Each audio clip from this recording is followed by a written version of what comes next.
SCRT basic science പാഠഭാഗത്തുനിന്നുള്ള മറ്റൊരു audio ക്ലാസ്സാണ്. ഇന്നത്തെ ഓഡിയോയിൽ 8ാം ക്ലാസ്സിലെ തലമുറകളുടെ തുടർച്ചയ്ക്ക് ലായനികൾ എന്നീ പാഠഭാഗത്തു നിന്നുള്ള ക്വസ്റ്റ്യൻസ് ആണ് ഉൾപ്പെടുത്തിയിട്ടുള്ളത്. ക്വസ്റ്റ്യൻസിലേക്ക് കടക്കാം. ഫസ്റ്റ് വൺ, നിലവിലുള്ള ഒരു കോശം വിഭജിച്ച് 2 കോശങ്ങളായി മാറി വംശവർദ്ധനവ് നടത്തുന്ന പ്രക്രിയയാണ് ദ്വിവിഭജനം. ദ്വിവിഭജനത്തിന് ഉദാഹരണമാണ് ബാക്ടീരിയ. പ്രതികൂല സാഹചര്യങ്ങളെ അതിജീവിക്കാനും അനുകൂല സാഹചര്യങ്ങളിൽ പുതിയ ജീവിയായി വളരാനും കഴിയുന്ന സൂക്ഷ്മകോശങ്ങളാണ് രേണുക്കൾ. ഉദാഹരണം ഫംഗസ്. മാതൃശരീരത്തിൽ നിന്ന് മുകുളങ്ങൾ രൂപപ്പെടുകയും വളർച്ചയെത്തുമ്പോൾ ഇവ ശരീരത്തിൽ നിന്ന് വേർപെട്ട് പുതിയ ജീവിയാവുകയും ചെയ്യുന്ന പ്രക്രിയയാണ് മുകുളനം. ഉദാഹരണം ഹൈഡ്ര. ദ്വിവിഭജനത്തിന് ഉദാഹരണം ബാക്ടീരിയ, രേണുക്കൾ അതിനുദാഹരണമാണ് ഫംഗസ്, മുകുളനത്തിന് ഉദാഹരണം ഹൈഡ്ര. പരാഗരേണു പരാഗണ സ്ഥലത്തേക്ക് മാറ്റപ്പെടുന്ന പ്രക്രിയയാണ് പരാഗണം. ജന്തുക്കൾക്കും സസ്യങ്ങൾക്കും ഇടയിലുള്ള മ്യൂച്വലിസത്തിന് ഉദാഹരണമാണ് പരാഗണം. പരാഗരേണുവിൽ കാണപ്പെടുന്ന 2 ന്യൂക്ലിയസുകളാണ് ജനറ്റീവ് ന്യൂക്ലിയസും ട്യൂബ് ന്യൂക്ലിയസും. പരാഗരേണുവിൽ കാണപ്പെടുന്ന 2 ന്യൂക്ലിയസുകൾ ഏതൊക്കെയാണ്? ജനറ്റീവ് ന്യൂക്ലിയസും ട്യൂബ് ന്യൂക്ലിയസും. പരാഗനാളിയിൽ വെച്ച് 2 പുംബീജങ്ങളായി രൂപപ്പെടുന്ന ന്യൂക്ലിയസാണ് ജനറ്റീവ് ന്യൂക്ലിയസ്. പരാഗനാളിയിൽ വെച്ച് ശിഥിലീകരിച്ചു പോകുന്ന ന്യൂക്ലിയസാണ് ട്യൂബ് ന്യൂക്ലിയസ്.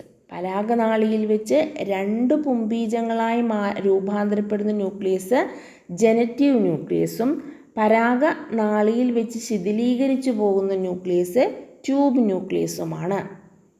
പരാഗനാളിയിലൂടെ അണ്ഡാശയത്തിലെത്തുന്ന പുംബീജങ്ങളിലൊന്ന് അണ്ഡവുമായി യോജിച്ച് രൂപപ്പെടുന്നതാണ് സിക്താണ്ഡം. രണ്ടാമത്തെ പുംബീജം അണ്ഡാശയത്തിലെ പോളാർ ന്യൂക്ലിയസുകളുമായി ചേർന്ന് രൂപപ്പെടുന്നതാണ് എൻഡോസ്പേം. എന്താണ് സിക്താണ്ഡവും എൻഡോസ്പേമും തമ്മിലുള്ള വ്യത്യാസം? സിക്താണ്ഡം വളർന്ന് ഭ്രൂണമാവുകയും എൻഡോസ്പേം ഭ്രൂണ വളർച്ചയ്ക്ക് ആവശ്യമായ സമൃദ്ധാഹാരമായും മാറുന്നു. സിക്താണ്ഡം എന്തായി മാറുന്നു? ഭ്രൂണമായി മാറുന്നു. എൻഡോസ്പേം ഭ്രൂണ വളർച്ചയ്ക്ക് ആവശ്യമായ സമൃദ്ധാഹാരമായി മാറുന്നു. ബീജങ്ങളുടെ പോഷണത്തിനും ചലനത്തിനും ആവശ്യമായ ഘടകങ്ങൾ അടങ്ങിയ ദ്രവം ഉൽപ്പാദിപ്പിക്കുന്ന ഭാഗമാണ് പ്രോസ്റ്റേറ്റ് ഗ്രന്ഥി. പുരുഷ ലൈംഗിക ഹോർമോൺ ഏതാണ്? ടെസ്റ്റോസ്റ്റിറോൺ. പുരുഷ ലൈംഗിക ഹോർമോണാണ് ടെസ്റ്റോസ്റ്റിറോൺ. ചലനശേഷിയുള്ള സൂക്ഷ്മകോശങ്ങളാണ് പുംബീജങ്ങൾ. പുംബീജത്തേക്കാൾ വലുതും ചലനശേഷിയുമില്ലാത്ത കോശങ്ങളാണ് അണ്ഡം. ഗർഭാശയ ഭിത്തിയുടെ ഉൾപാളിയാണ് എൻഡോമെട്രിയം. ഗർഭാശയ ഭിത്തിയുടെ ഉൾപാളി ഏതാണ്? എൻഡോമെട്രിയം. അണ്ഡങ്ങളെയും സ്ത്രീലൈംഗിക ഹോർമോണുകളായ ഈസ്ട്രജൻ, പ്രൊജസ്ട്രോൺ എന്നിവയെയും ഉൽപ്പാദിപ്പിക്കുന്ന ഭാഗമാണ് ഉദരാശയത്തിലെ ഒരു ജോഡി അണ്ഡാശയങ്ങൾ. സ്ത്രീലൈംഗിക ഹോർമോൺ ഏതാണ്? Oestrogen, progesterone. പുരുഷ ലൈംഗിക ഹോർമോണാണ് ടെസ്റ്റോസ്റ്റിറോൺ. അണ്ഡാശയത്തിൽ വെച്ച് ഭാഗമാകുന്ന അണ്ഡം അണ്ഡാശയത്തിന് പുറത്തേക്ക് വരുന്ന പ്രക്രിയയാണ് ഓവുലേഷൻ. ശരീരത്തിലെ അന്തഃസ്രാവി ഓവുലേഷൻ അഥവാ അണ്ഡോത്സർജനം. ശരീരത്തിലെ അന്തഃസ്രാവി ഗ്രന്ഥികളിൽ ഉൽപ്പാദിപ്പിക്കപ്പെടുകയും വിവിധ ജീവൽ പ്രവർത്തനങ്ങളെ നിയന്ത്രിക്കുകയും ഏകോപിപ്പിക്കുകയും ചെയ്യുന്ന രാസവസ്തുക്കളാണ് ഹോർമോണുകൾ. ഗർഭാശയ ഭിത്തിയുടെ ഉൾപാളി ഏതാണ്? അത് ഗർഭാശയ ഭിത്തിയുടെ ഉൾപാളിയാണ് എൻഡോമെട്രിയം. ബീജങ്ങളുടെ പോഷണത്തിനും ചലനത്തിനും ആവശ്യമായ ഘടകങ്ങളടങ്ങിയ ദ്രവം ഉൽപ്പാദിപ്പിക്കുന്ന ഭാഗമാണ് പ്രോസ്റ്റേറ്റ് ഗ്രന്ഥി. പുരുഷ ഹോർമോണാണ് ടെസ്റ്റോസ്റ്റിറോൺ. സ്ത്രീ ലൈംഗിക ഹോർമോണുകളാണ് ഈസ്ട്രജൻ, പ്രൊജസ്ട്രോൺ എന്നിവ. ഭ്രൂണം എൻഡോമെട്രിയത്തിൽ പറ്റിപ്പിടിച്ച് വളരുന്ന ഭാഗം അറിയപ്പെടുന്നത് പ്ലാസെൻറ്റ. ഗർഭാശയത്തിൽ അമ്മയുടെയും കുഞ്ഞിൻ്റെയും രക്തം പരസ്പരം കൂടിക്കലരാതെയുള്ള പദാർത്ഥവിനിമയത്തിന് സഹായിക്കുന്ന ഭാഗമാണ് പ്ലാസെൻറ്റ. ഗർഭാശയത്തിനുള്ളിൽ കുഞ്ഞിൻ്റെ വളർച്ച പൂർത്തിയാകുന്ന ഭ്രൂണകോശങ്ങളിൽ നിന്ന് രൂപപ്പെടുന്ന ആവരണമാണ് അമ്നിയോൺ. ഗർഭസ്ഥ ശിശുവിൻ്റെ നിർജ്ജലീകരണം തടയുകയും ക്ഷതങ്ങളിൽ നിന്ന് സംരക്ഷിക്കുകയും ചെയ്യുന്ന ഭാഗമാണ് അമ്നിയോട്ടിക് ദ്രവം. മനുഷ്യരിലെ ശരാശരി ഗർഭകാലം 270 മുതൽ 280 ദിവസം വരെയാണ്. മനുഷ്യവളർച്ചയിലെ വിവിധ ഘട്ടങ്ങളാണ് ശൈശവം, ബാല്യം, കൗമാരം, പ്രായപൂർത്തി, വാർദ്ധക്യം. സന്താനോൽപാദന സജ്ജരായ വ്യക്തികളാകുന്നതിൻ്റെ ഭാഗമായി ഉണ്ടാകുന്ന ശാരീരിക മാറ്റങ്ങളാണ് പ്യൂബർട്ടി. സന്താനോൽപാദന സജ്ജരായ വ്യക്തികളാകുന്നതിൻ്റെ ഭാഗമായി ഉണ്ടാകുന്ന ശാരീരിക മാറ്റങ്ങളാണ് പ്യൂബർട്ടി. പ്യൂബർട്ടിയുടെ ആരംഭം മുതൽ ശാരീരിക വളർച്ച പൂർണ്ണമാകുന്നതുവരെയുള്ള കാലഘട്ടമാണ് കൗമാരകാലം. ലോകാരോഗ്യ സംഘടനയുടെ കണക്ക് പ്രകാരം കൗമാരകാലം 11 വയസ്സ് മുതൽ 19 വയസ്സ് വരെയാണ്. രക്തത്തിലെ ചുവന്ന രക്താണുക്കളുടെ എണ്ണത്തിലുള്ള കുറവ് കൊണ്ടോ ചുവന്ന രക്താണുക്കളിലെ വർണ്ണവസ്തുവായ ഹീമോഗ്ലോബിൻ്റെ കുറവ് കൊണ്ടോ ഉണ്ടാകുന്ന അവസ്ഥയാണ് അനീമിയ. രക്തത്തിലെ ചുവന്ന രക്താണുക്കളിലെ വർണ്ണവസ്തു ഏതാണ്? ഹീമോഗ്ലോബിൻ.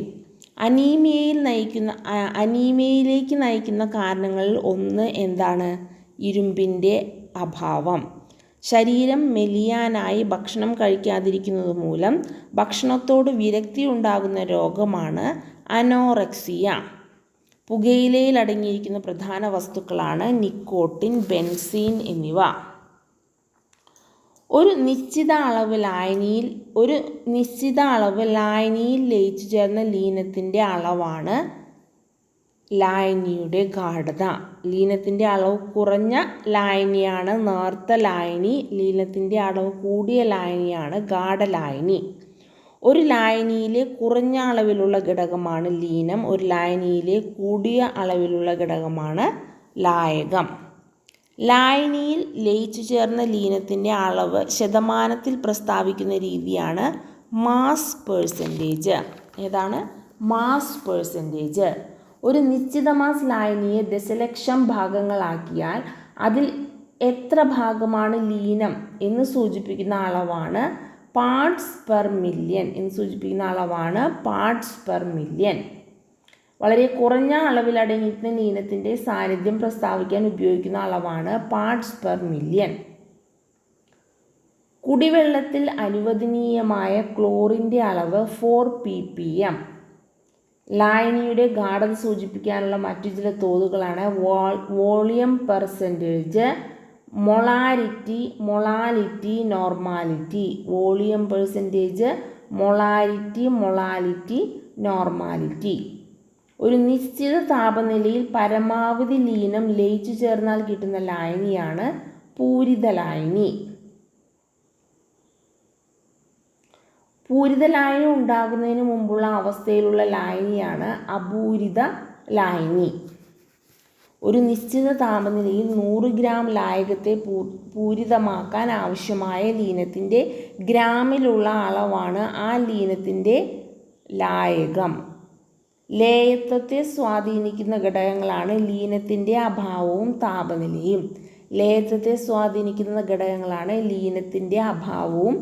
താപനിലയും. ഒരു മിശ്രിതത്തിൻ്റെ എല്ലാ ഭാഗത്തും ഘടകങ്ങൾ ഒരേ അനുപാതത്തിൽ ചേർന്നിരിക്കുന്ന മിശ്രിതമാണ് ഏകാത്മക മിശ്രിതം. ഏകാത്മക മിശ്രിതത്തിന് ഉദാഹരണമാണ് പഞ്ചസാര ലായനി, ഉപ്പ് ലായനി, വായു, ആഭരണ നിർമ്മാണത്തിന് ഉപയോഗിക്കുന്ന സ്വർണം എന്നിവ. ഒരു മിശ്രിതത്തിൻ്റെ എല്ലാ ഭാഗത്തും ഘടകങ്ങൾ ഒരേ അനുപാതത്തിലല്ല ചേർന്നിരിക്കുന്നതിൽ അത്തരം മിശ്രിതമാണ് ഭിന്നാത്മക മിശ്രിതം. ഉദാഹരണം ഉപ്പും മണലും, ചെളിവെള്ളം, മണ്ണെണ്ണയും വെള്ളവും എന്നിവ ഭിന്നാത്മക മിശ്രിതങ്ങളാണ്. അതിസൂക്ഷ്മങ്ങളായ ലീനകണികകൾ ചേർന്ന മിശ്രിതമാണ് യഥാർത്ഥ ലായനി അഥവാ ട്രൂ സൊല്യൂഷൻ. അല്പം വലിയ ലീനകണികകൾ ചേർന്ന മിശ്രിതങ്ങളാണ് കൊളോയിഡ്. നഗ്നനേത്രങ്ങൾ കൊണ്ട് കാണാൻ കഴിയുന്ന വലിപ്പം കൂടിയ ലീനകണികകൾ അടങ്ങിയ മിശ്രിതമാണ് സസ്പെൻഷനുകൾ. ഏതൊക്കെയാണ് ലായനികൾ? പഞ്ചസാര ലായനി, ഉപ്പ് ലായനി എന്നിവ ലായനികളാണ്. കൊളോയിഡുകളാണ് മഷി, നേർത്ത കഞ്ഞിവെള്ളം, മൂടൽമഞ്ഞ്, പാൽ. ഏതൊക്കെയാണ് കൊളോയിഡുകൾ? മഷി, നേർത്ത കഞ്ഞിവെള്ളം, മൂടൽമഞ്ഞ്, പാൽ. സസ്പെൻഷനുകളാണ് ചെളിവെള്ളം. കൃത്രിമ പാനീയങ്ങൾ കാണപ്പെടുന്നത് ഏത് രൂപത്തിലാണ്? കൊളോയിഡ് രൂപത്തിലാണ് കൃത്രിമ പാനീയങ്ങൾ കാണപ്പെടുന്നത്. കണികകൾ അടിയുന്നതും തടയാനായി കൃത്രിമ പാനീയങ്ങളിൽ ചേർക്കുന്ന സ്റ്റെബിലൈസറുകളായ ചില രാസവസ്തുക്കൾ ഏതൊക്കെയാണ്? Brominated vegetable oil, sucrose acetate isobutyrate, glycerine ester of rosin. ഇനി ടാർട്രസിൻ എന്താണ്? കൃത്രിമ പാനീയങ്ങൾ ആകർഷിക്കാൻ സാധാരണ ഉപയോഗിക്കുന്ന ചില രാസവസ്തുക്കളാണ് tartrazine, erythrosine, vanillin, phosphoric acid, allyl hexanoate. ഇതിൽ ടാർട്രസിൻ നൽകുന്ന നിറമാണ്. ടാർട്രസിൻ്റെ ഉപയോഗമാണ് മഞ്ഞ നിറം നൽകാൻ. എറിത്രോസിൻ ചുവപ്പ് നിറം നൽകാൻ. വാനിലിൻ രുചി കൂട്ടാൻ. വാനിലിൻ രുചി കൂട്ടാൻ. ഫോസ്ഫോറിക് ആസിഡ് പുളിരുചി കിട്ടാനാണ് ഫോസ്ഫോറിക് ആസിഡ്. അലൈൻ ഹെക്സനോയേറ്റ് സുഗന്ധത്തിനാണ് ഉപയോഗിക്കുന്നത്. സുഗന്ധത്തിനാണ് ഉപയോഗിക്കുന്നത്. അപ്പോൾ ഈ പാഠത്തിൽ എന്തൊക്കെയാണ് പഠിച്ചത്? ലായനി, ലീനം, ലായകം. ലായനിയുടെ ഗാഢത അളക്കാനുള്ള ചില അളവുകൾ: mass percentage, parts per million, volume percentage, molality, normality. പിന്നെ ലീനത്തെ സ്വാധീനിക്കുന്ന ഘടകങ്ങൾ: ലീനത്തിൻ്റെ സ്വഭാവം, താപനില. മിശ്രിതങ്ങളുടെ വർഗീകരണം: ഏകാത്മക മിശ്രിതം, ഭിന്നാത്മക മിശ്രിതം.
ഇത്രയും ക്വസ്റ്റ്യൻസാണ് ഈ പാഠഭാഗങ്ങളിൽ നിന്ന് പഠിക്കാനുള്ളത്.